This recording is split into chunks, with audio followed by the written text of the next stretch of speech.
আওয়ামী লীগ পুনর্বাসন করে কঠিন শিক্ষা পাচ্ছে বিএনপি। বিএনপি সরকার সামনে মজা বুঝবে যে আওয়ামী লীগ পুনর্বাসন করে তারা কত বড় ক্ষতির সম্মুখীন হয়েছে, এবং এই আওয়ামী লীগের হাতেই বিএনপি সরকার নির্দিষ্ট সময়ের আগেই পতন করতে পারে। ভারতের পরিকল্পনা সেটাই। আপনারা জানেন যে বিএনপির ৩ মন্ত্রী, যারা না জানেন তাদের অবগতির জন্য জানাচ্ছি, ৩ জন মন্ত্রী ভারত থেকে অ্যাসাইনমেন্ট পেয়েছে এবং তারা দায়িত্ব পালন করছে আওয়ামী লীগকে পুনর্বাসন করবে। ৩ মন্ত্রী দেখভাল করছেন যে আওয়ামী লীগের অফিস খুললে, এখন বৈষম্যবিরোধী ছাত্র আন্দোলনের ছেলেরা বিভিন্ন জায়গায় অফিস ভেঙে চুরে দেন, কিন্তু বেশিরভাগ জায়গায় অফিস খুললে কিছুই হয় না। ধীরে ধীরে একসাথে তারা অফিস খুলে বসা দিতে পারে না, যেহেতু নিষিদ্ধ সংগঠন। ধীরে ধীরে তারা অফিস খুলছেন, অফিস খুলে আবার দৌড় দিচ্ছেন, আবার 2 দিন পর আসছেন। এভাবে সারা দেশের অফিস খোলার একটা পরিকল্পনা সন্ত্রাসীরা করছেন, আওয়ামী নিষিদ্ধ সংগঠন করছে। আর এগুলোকে গ্রিন সিগন্যাল দিচ্ছেন, দেখভাল করছেন প্রশাসন যাতে কিছু না বলে 3 জন ভারতপন্থী মন্ত্রী এর দায়িত্বে। এবং আওয়ামী লীগের লোকজনের সাথে নিয়মিত তাদের যোগাযোগ হয়, যে জনগণ যেন তাদেরকে কিছু না বলে মন্ত্রীরা দেখে শুনে রাখবে। এভাবে আস্তে আস্তে পরিস্থিতি স্বাভাবিক করবে। এবং অলরেডি অনেক জায়গায় প্রায় 30টার মতো অফিস আওয়ামী লীগ খুলেছে, কেন্দ্রীয় অফিসের সামনেও স্লোগান দিয়েছে। বিএনপি সরকার চাইলে প্রত্যেককে অ্যারেস্ট করতে পারে, যেহেতু নিষিদ্ধ সত্ত্বা আওয়ামী লীগ, তাদেরকে অ্যারেস্ট করতে হবে, এটাই আইন। কিন্তু বিএনপি সরকার তাদেরকে অ্যারেস্ট করে না। 2-1 জনকে ধরা হয় জনগণ যদি ধরিয়ে দেয়।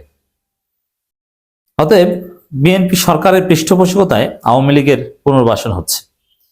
এই পুনর্বাসনের ফল বিএনপি সামনে পাবে, অলরেডি পাওয়া শুরু করেছে। দেখেন, আওয়ামী লীগ বিএনপির সাথে সংঘর্ষ এটা অনিবার্য, কারণ খাওয়াখাওয়ি এগুলোর হিসাব নিকাশ Awami League versus BNP, between Awami League and BNP. অতএব আওয়ামী লীগ শক্তিশালী হলেই বিএনপি কি পিটাবে, কোনো সন্দেহ নাই।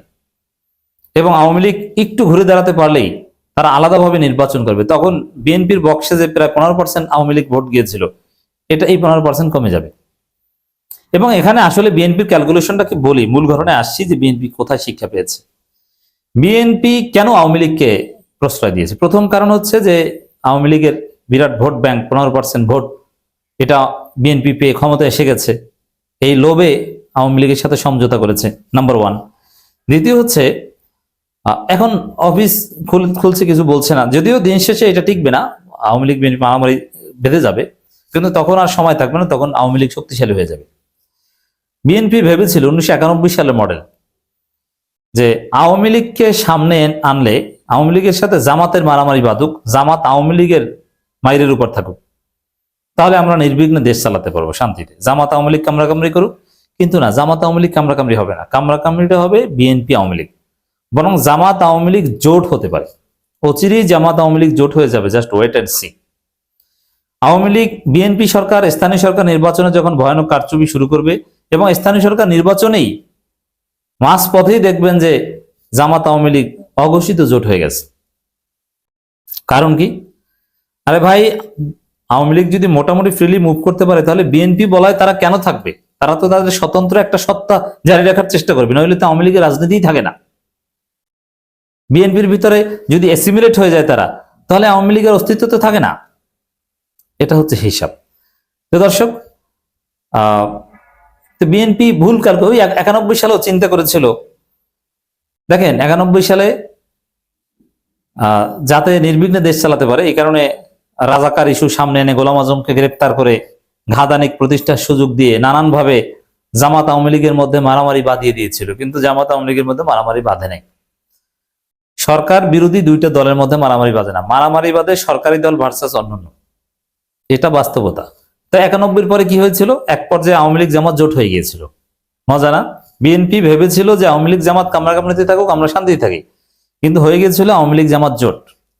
তো এখনো আবার আওয়ামী লীগের অফিস খুলে দিয়ে আওয়ামী লীগকে পুনর্বাসন করে বিএনপি ভেবেছিল যে জামাত আওয়ামী লীগ এরা মারামারির মধ্যে থাকুক, কারণ এরা তো একে অপরের শত্রু, আমরা নিরিবিলি দেশ চালাই। এটা জামাত আওয়ামী লীগ মারামারি হবে না, মারামারি হবে বিএনপি আওয়ামী লীগ, বরং জামাত আওয়ামী লীগ জোট হবে। এটা অনিবার্য, এটা জামাত না চাইলেও হয়ে যাবে, অটো হয়ে যাবে। এখন দেখেন কি শিক্ষা পাওয়া শুরু করেছে। বিএনপির 5 নেতাকর্মীকে বেধড়ক পেটালো আওয়ামী লীগ নেতারা। একটু স্বাভাবিক হওয়া শুরু করেছে। বিএনপির 5 নেতাকর্মীকে বেধড়ক পিটিয়েছে আওয়ামী লীগ নেতারা। সামনে এরকম বিএনপি আওয়ামী লীগের মার খাবে, আওয়ামী লীগ সামনে হরতাল রাখবে, মধ্যবর্তী নির্বাচন দাবি করবে যদি বিএনপি সরকার এভাবে রাষ্ট্রীয় পৃষ্ঠপোষকতায় মন্ত্রীদের তত্ত্বাবধানে আওয়ামী লীগের পুনর্বাসন করতে থাকে। এরা পুনর্বাসিত হয়েই মধ্যবর্তী নির্বাচন চাইবে এবং হরতাল অবরোধ ডাকবে এবং জামাতকে সব ক্ষেত্রে সহায়তা করবে সরকার বিরোধিতার জায়গায় বিএনপিকে দুর্বল করতে। অতএব আওয়ামী লীগ পুনর্বাসনের ফল যে কি, ইতিহাস থেকে বিএনপি শিক্ষা নেয়নি। যারা আওয়ামী লীগকে পুনর্বাসন করতে গেছে তারাই আওয়ামী লীগের হাতে মার খেয়েছে। যেমন জিয়াউর রহমান, আওয়ামী লীগ তো নিষিদ্ধ ছিল, আওয়ামী লীগ নিষিদ্ধ করে বাকশাল গঠন করেছিল শেখ মুজিব নিজেই। জিয়াউর রহমান এসে মাল্টি পার্টি ডেমোক্রেসির সুযোগে আওয়ামী লীগকে বৈধতা দিয়েছিল।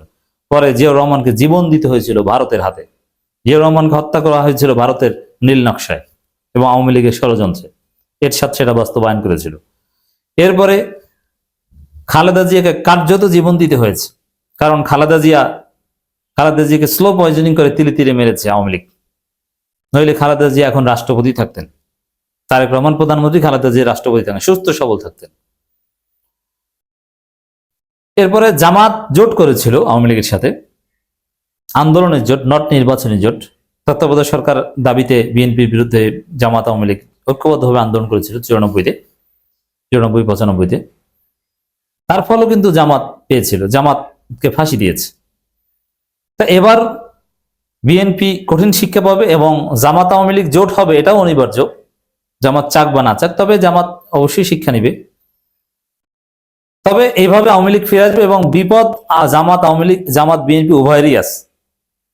আমি বলছি না যে পরিস্থিতির শিকার হয়ে অথবা অনিবার্যভাবে জামাত আওয়ামী লীগ জোট হলে জামাতের কিছু হবে না, সব ক্ষতি বিএনপিরই হবে, না, জামাতেরও ক্ষতি হবে। আওয়ামী লীগ আসলে সবার ক্ষতি হবে।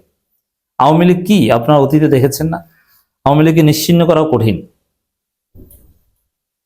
আওয়ামী লীগকে ডিল করাও কঠিন। অবশ্য আগের মতো পারবে না, কারণ এবার আওয়ামী লীগ যেটা ফিরে আসতে পারে সেটা হবে শেখ হাসিনা মুক্ত আওয়ামী লীগ। আর জুলাই সনদের সাথে গাদ্দারি করে আওয়ামী লীগ ফিরে আসার রাস্তা তৈরি করছে বিএনপি। বিএনপি শিক্ষা পাচ্ছে, সামনে পাবে, অলরেডি মায়ের খাওয়া শুরু করেছে। ওরকম পথে ঘাটে নিয়মিত বিএনপি মায়ের খাওয়া শুরু করবে আওয়ামী লীগের, এবং জামাত দেখে দেখে নখে নখ টাকাবে। পিরোজপুরের ইন্দুরকানী উপজেলায় বিএনপি নেতাকর্মীদের উপর হামলা ঘটনা ঘটেছে। 21 ফেব্রুয়ারি রাত 9টায় উপজেলার পত্তাশি ইউনিয়নের বাজার এলাকায় পঞ্চায়েত বাড়ির ব্রিজ সংলগ্ন স্থানে হামলায় 5 জন আহত হন। ইন্দুরকানী থানা ভারপ্রাপ্ত কর্মকর্তা শামীম হাওলাদার বিষয়টি নিশ্চিত করেছেন।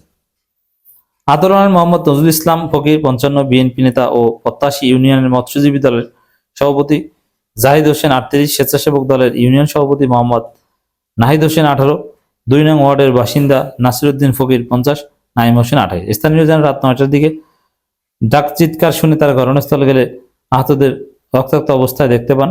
আহতদের মধ্যে 2 জন অচেতন ছিলেন। পরে আহতরা স্থানীয়দের সাহায্য চাইলে ইন্দুরকানী স্বাস্থ্য কমপ্লেক্স প্রাথমিক চিকিৎসা পান এবং উন্নত চিকিৎসার জন্য পিরোজপুর জেলা হাসপাতালে প্রেরণ করা হয়। বর্তমানে সবাই জেলা হাসপাতালে চিকিৎসাধীন রয়েছেন। হামলা করেছে কারা? ইউনিয়ন আওয়ামী লীগের যুগ্ম সম্পাদক নাসিরউদ্দিন টুকু এবং তার ছেলে রায়হান টুকু, তার ভাই যুবলীগ নেতা আলাউদ্দিন সহ 8-10 জন। বুঝতে পারছেন? আরো বেশি এরকম পুনর্বাসন করেন, সামনে এরকম আরো মজা পাবেন।